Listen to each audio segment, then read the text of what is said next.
কুমিল্লা সিলেট আঞ্চলিক মহাসড়কের পাশে রামপুর এলাকার একটি ভাড়া বাসা থেকে মা ও মেয়ের মরদেহ উদ্ধার করেছে পুলিশ। মঙ্গলবার সকালে কুমিল্লার বুড়িচুং উপজেলার রামপুর এলাকার সাত্তার ভিলার বাড়িটির তৃতীয় তলার একটি কক্ষ থেকে মা মেয়ের মরদেহ উদ্ধার করা হয়। এ সময় নিহতের মুখ দিয়ে সাদা লালা বেরোচ্ছিল। নিহতরা হলেন ফেনীর ছাগলনাইয়া উপজেলার জয়নগর গ্রামের জাহেদা আক্তার ও তার মেয়ে শিশু আক্তার। জাহেদা স্থানীয় একটি জুতা কোম্পানিতে চাকরি করতেন। প্রতিবেশীরা জানিয়েছে, ঘটনার পর ভোরে বাড়ির ছাদ থেকে লাফ দিয়ে পালিয়েছে স্বামী মীর হোসেন। আনুমানিক 3:30 বা 3টা এই সময় যে ভাড়াটিয়া যে মারছে মহিলারে, ওর খালতো ভাইরে ফোন দিছে। ওর খালতো ভাই মূলত রামপুর জিয়ান ফ্যাক্টরিতে জব করে। তো ফোন দিয়ে বলছে যে এমনি ওরা নাকি মারা গেছে। তো ও জিজ্ঞেস করছে কিভাবে মারা গেছে, বলছে বিষকে মারা গেছে। তারপরে ওর খালতো ভাই, ও আমার মামা মানে বাসার মালিক, যে ওনারে ফোন দিয়ে বলছে এমনি আপনি কাজ করেন, গেটটা লক করে দেন, এখানে একটা হয়তো মার্ডার হয়েছে, মানে জিনিসটা কি আমরা আসলে বুঝতে পারবো, এখন আপনি গেটটা লক করে দেন। 3তলা ছাদে উঠা ও পাশের বাসার টিনের উপরে লাফ দিছে। মহিলা জিয়ান ফ্যাক্টরিতে জব করতো, আর যে স্বামী অনেক রাজমিস্ত্রি কাজ করতো। তার স্বামী মীর হোসেন সে সেখানে দাঁড়ানো ছিল ইউনিটের ভিতরে। তো আমরা ওখানেই ছিলাম, ইউনিটের ভিতরে কথা বলতেছিলাম। উনি ফোনে কথা বলতেছিল। তো বলতে বলতেই হুট করে উনি দৌড়ে ছাদে চলে যায়, মানে মীর হোসেন। পরে আমরা পিছে পিছে তখন ছাদে যাই দেখি যে উনি ছাদ থেকে লাফ দিছে গাছে। গাছ থেকে যখন নিচে পড়ছে টিনের উপরে, তখন অনেক শব্দ হয়েছে। পরবর্তীতে আমরা দৌড়ে আবার ডিসে চলে আসি আঙ্কেলের কাছে, যে এরকম উনি তো লাফ দিছে ছাদ থেকে। পরে আমরা পরবর্তীতে ওই রাস্তার দিকে যাই যে উনি ওদিকে গেছে কিনা। পরবর্তীতে যাই, আমরা আর খুঁজে পাইনি তাকে।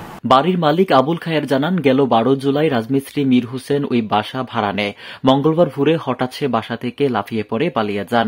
পরে ঘরে গিয়ে দেখা যায় মা ও মেয়ের নিথর মরদেহ পড়ে আছে। এই হিসেবে ভাড়া থাকতেছে, এর পাশে আমার আর 2জন ভাড়াটি আছে, আরো থাকতেছে। থাকার পর আজকে বললো যে ভাই কি একটা ঘটনা হয়েছে উপরে, আপনি গেট খুললেন না। তখন আমি দেখলাম যে সে সিঁড়ি নিচে আপডাউন করতেছে, আনুমানিক 3:30-40 দিকে আর কি। তখন আমি নিচে আবার নামছি যে পুলিশকে তো সম্বাদ দিতে হবে, এটা তো প্রশাসনিক কাজ, এটা তো আমার কাজ না, এটা দুর্ঘটনা হয়ে গেছে। তখন আমি নিচে নামিয়া খালি মোবাইল লইছি, লওয়ার কিছুক্ষণের মধ্যে ধাম হয়ে উপর থেকে শব্দ হয়েছে। শব্দ হওয়ার পর দেখলাম যে টিনের চালে পড়া, তখন তো একটু অন্ধকারচ্ছন্ন, তখন সে পালাইয়া গেছে। বুড়িচং দেবপুর ফাঁড়ির উপপরিদর্শক সাইদুল ইসলাম জানান, মরদেহ উদ্ধার করে ঘর থেকে বিষক্রিয়ার আলামত উদ্ধার করা হয়েছে, তবে তাদের মৃত্যুর কারণ জানা যায়নি। সকালবেলা সংবাদ পেয়ে ঘটনাস্থলে যাই। ঘটনাস্থল হলো রামপুর শাকিনস্থ আবুল খায়ের ভাড়াটিয়া বাড়িতে আর কি, 3য় তলা পশ্চিম পাশের ফ্ল্যাটের দক্ষিণ পাশের রুমে আমরা 2টা মরদেহ পাই। এবং মরদেহ পাওয়ার পর আমরা ওইখানে রিপোর্ট প্রস্তুত করি। এখন ওইখান থেকে আমরা কীটনাশকের বোতল উদ্ধার করি এবং মা এবং মেয়ে দুজনের মুখে থেকে বিভিন্ন লালা বা ফেনা জাতীয় বা বিষক্রিয়া জাতীয় এরকম আমরা দেখতে পাই। যে তারা বিভিন্ন এলাকা ভিত্তিকভাবে ঋণের কারণেই এইখানে চাকরি করতো। স্বামী স্ত্রীর মধ্যে একটু মনোমালিন্য ছিল।